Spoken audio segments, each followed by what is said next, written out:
This incident is from around the middle of 2021. I had become addicted to listening to horror stories, and before sleeping, I would listen to about 10 stories. One day, I watched a story where a wife cuts up her child and feeds him to her husband. After watching that, I was getting ready to sleep when I heard the sounds of children playing outside the house, and someone was throwing stones at my window. Everyone was asleep, so I thought it must be the neighbors' naughty kids, and I decided to go outside and chase them away. Suddenly, I remembered that it was 1 a.m. How could there be kids? And that too outside our house. Anyway, I was really scared, but I gathered the courage and went outside. And our house is quite big. There is a lane at the back that connects every room. The noise was coming from there. I saw 4 children, a man and a woman with blooded faces. The children were playing together, and the woman grabbed one of the children and strangled him so hard that he fainted.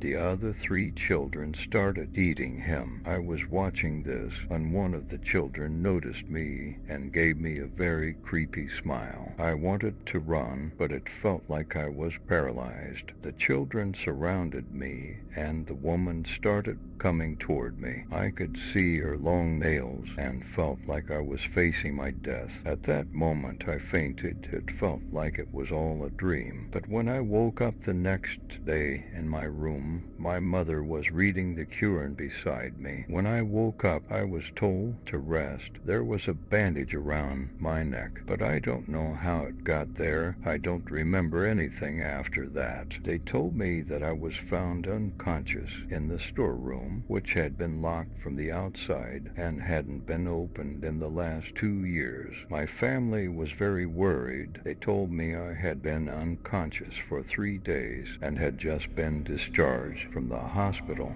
Let's move on to the next story.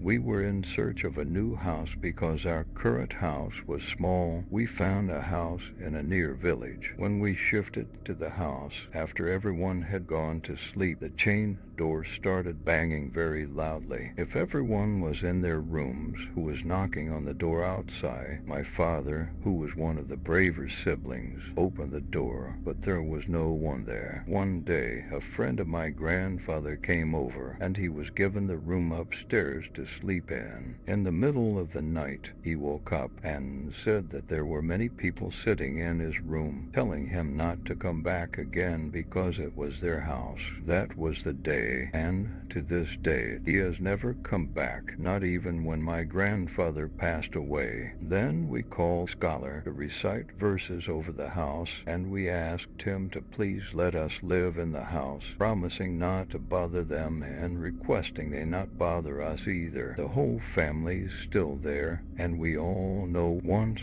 I bet that I would go to the roof at night, and when I went, a strange woman was standing behind me. She scared me, and I still remember it clearly today. On my grandfather's death, we found pieces of torn liver outside the door of our house, and in my uncle's room, the children's toes would start moving on their own without any batteries. My uncle threw trash on the small roof, which annoyed them a lot. For a long time, they kept giving signals to clean it up. They even appeared in my grandmother's dreams and asked her to clean it, but no one listened or paid attention. Then my uncle's children started falling down the stairs. Although they wouldn't get seriously hurt, it was clear that someone was pushing them. His youngest daughter even started cutting her own hands. It was so bad that even today, she still has scars on her hands. After the house was cleaned,